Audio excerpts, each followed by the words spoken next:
If you clicked on this video, something inside you is breaking. Not loudly, not dramatically, but quietly, like a crack spreading through ice you've been standing on your entire life. You can't name it yet, but you feel it. That suffocating weight in your chest, the exhaustion that sleep doesn't fix, the sense that you've been living someone else's life, and you just now noticed.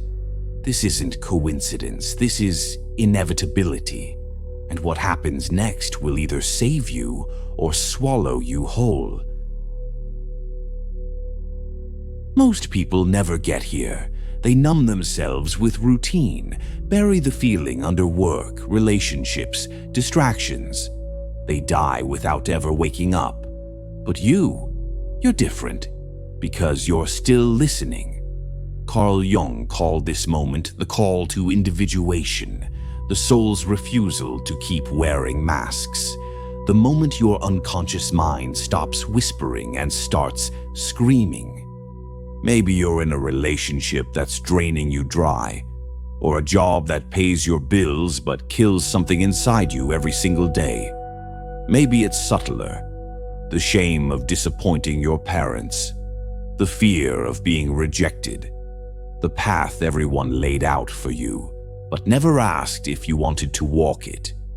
Jung warned that modern life's greatest danger isn't chaos, it's unconscious adaptation to the inauthentic, the real catastrophe, living a life that was never yours and not even realizing it until it's too late. But your psyche won't let that happen, not anymore. Here's what most people don't understand. Suffering isn't random, it's intentional. When your soul sends you gentle signals, strange dreams, sudden exhaustion, quiet moments of dread, and you ignore them, it turns up the volume. Discomfort becomes despair, doubt becomes anguish, fatigue becomes collapse, and then something strange happens. You start attracting the messages you need. A book falls off a shelf, a conversation stops you cold. A video like this one appears in your feed at 2 a.m. and you can't explain why you clicked. This isn't magic. It's your unconscious mind, your soul, trying to break you out of your prison. Jung understood this. He said the psyche has symbolic intelligence. It doesn't speak in words, it speaks in patterns. And when the ego is finally ready to listen, the symbols appear. You didn't stumble here by accident. Out of millions of videos, you found this one. Or maybe it found you. Let me tell you something that might hurt. Most people are living like functional zombies. Wake up, work, produce, obey, repeat, smile for the camera, post the highlight reel, pretend everything's fine. They think this is normal, and it is normal. But normal isn't the same as healthy.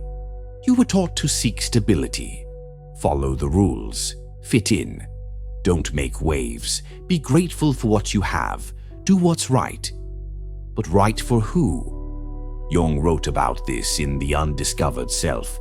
He said the greatest threat of modern life is massification, turning human beings into statistical units. Cogs in a machine that values conformity over authenticity. When routine starts suffocating you, it's not a defect. It's not weakness. It's your psyche screaming, "This is not you." You did everything right, didn't you? Graduated, got the job, found the partner, posted the smiling photos, checked all the boxes, and yet you feel empty. Dissociated, like you're watching your own life through a screen. That's not depression. That's consciousness breaking through. The persona you built to survive. It's no longer enough to live. Here's the deal society makes with you. Trade your freedom for small comforts, approval, a steady paycheck, acceptance. The cost? Your truth, your voice, your spontaneity, yourself. and over time you forget who you even are.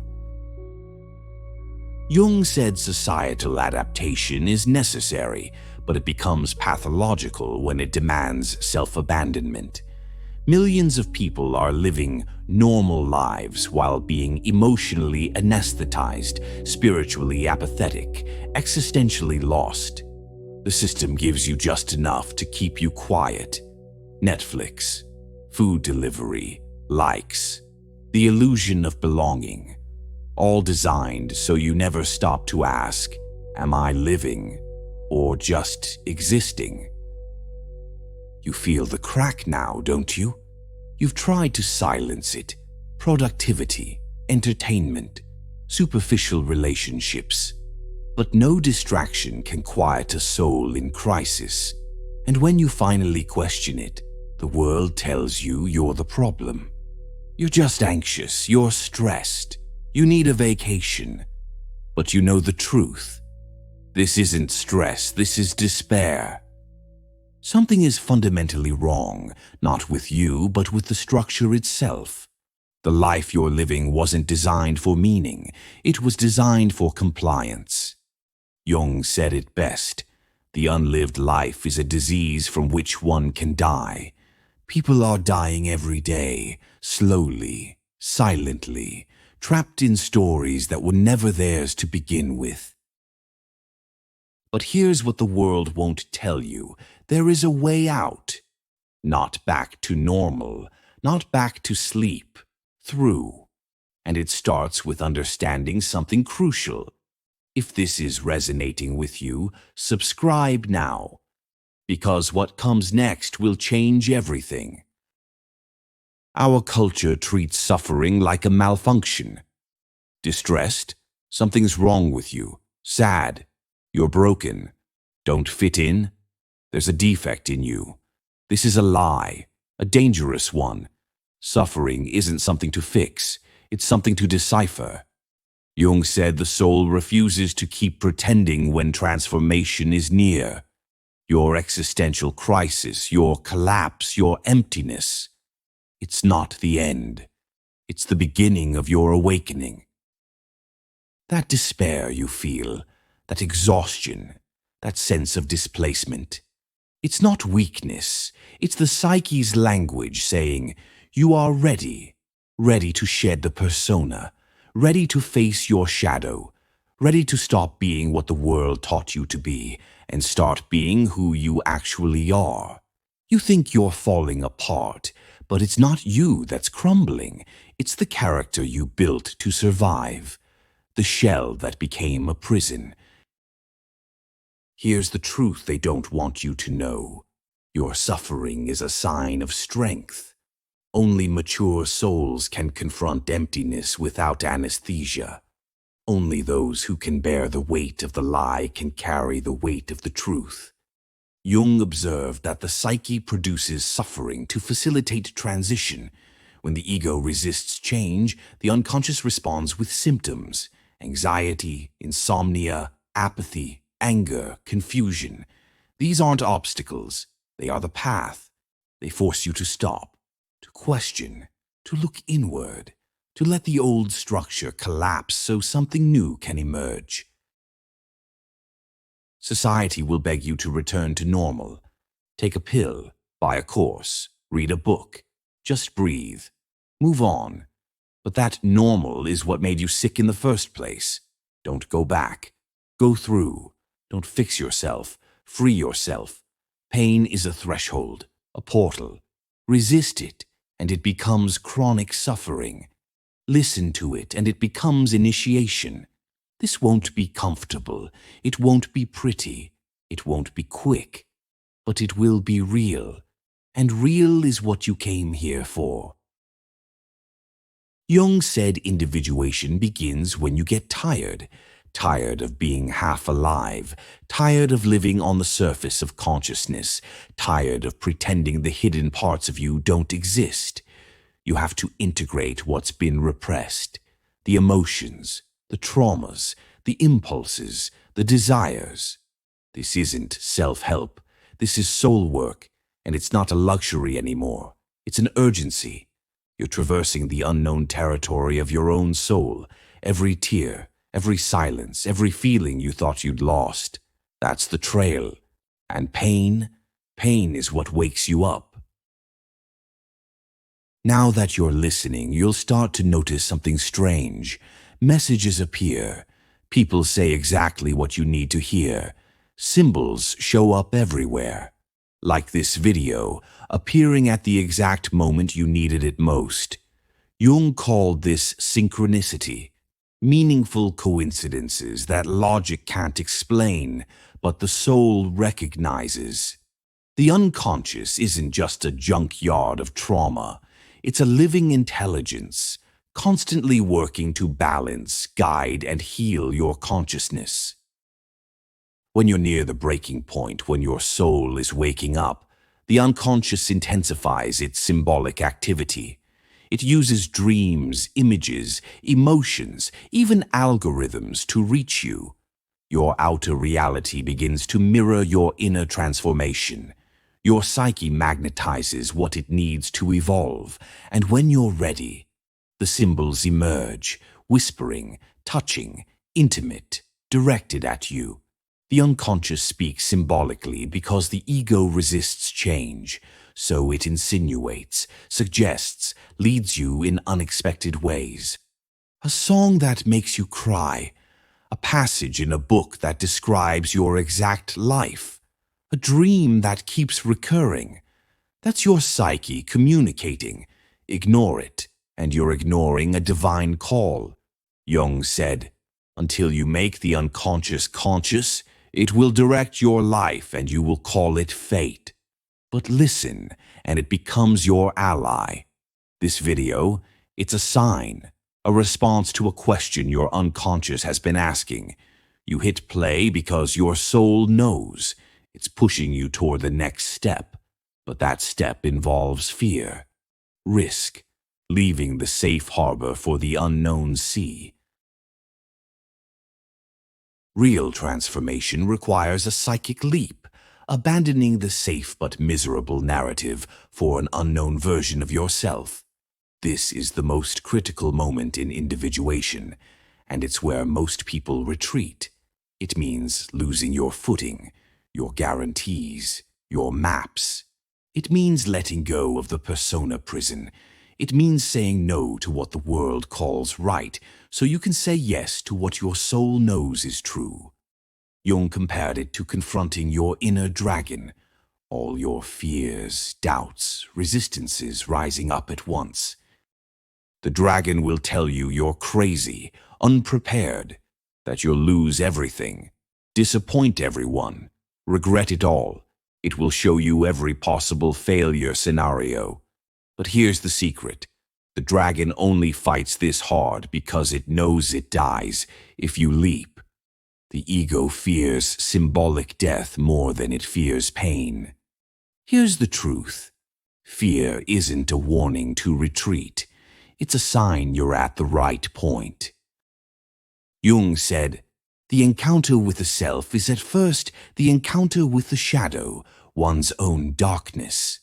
The abyss doesn't become bright, one descends into it. But in the abyss, one finds the self. Before freedom, you have to face what you've avoided. The fear of rejection, of failure, of loss. The grief of what must die for something new to be born. It hurts, it paralyzes, but it liberates. On the other side, a real life, presence, authenticity, meaning. Not survival, not conformity, not appearance. Life. Now I'm going to tell you the hardest truth, the most liberating truth. No one is coming to save you. Not a person, not a guru, not a book, not a therapist, not this video. No external force is going to pull you out. The responsibility is yours. And the moment you accept that, your liberation begins. You've been conditioned to wait. For recognition. For someone to change. For perfect timing. For courage to appear. It's an illusion. The external savior is an archetype, the trap of the wounded child. But you are the adult now. You're the one who has to take charge. Jung said individuation cannot be done by proxy. It's internal, individual. Every step, every choice, every fall, every rebirth. Yours. Radical responsibility doesn't mean blaming yourself for the past. It means refusing to stay stuck because of it. The pain may have been caused by others, but the healing? That's on you. The system profits from your passivity. It wants you dependent, insecure, obedient. You've waited long enough. There's no knock at the door, no sign from the universe, no permission slip, no instruction manual. There's only the growing discomfort, the internal voice that keeps provoking you, inviting you, change or die slowly. You already have everything you need to begin. Stop outsourcing your freedom. Stop waiting for someone to tell you it's okay to leave the job, end the relationship, start over. Wait for that, and you'll live everyone's life but your own. So what's on the other side of fear? After you accept the aloneness, after you make the leap, after you take responsibility, what's waiting? Jung's answer: real life. The life you came here for but kept postponing. There's an invisible line that separates the life you've been living from the life you came here to live. And that line isn't made of external obstacles, money, opinions, circumstances. It's made of fear. Fear of change, fear of disappointing people, fear of failing, fear of leaving the cave of normality and walking into the unknown, alone. But here's what Jung understood. Fear isn't the enemy.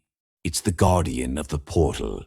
The things you dread most, changing your life, disappointing others, being alone, starting over. Those things terrify you because they touch something sacred. Your true self. The polite, functional persona you built. It protected you once, but now it's a prison. And the key to that prison? It's buried in the fear, the pain, the anguish, the emptiness you keep hiding from with distractions. Your soul isn't pushing you toward comfort. It's pushing you toward your life. Jung said, the privilege of a lifetime is to become who you truly are. But it's not just a privilege. It's a responsibility, a sacred duty to the life force that flows through you. This video found you because you're ready, not comfortable, not certain, but ready.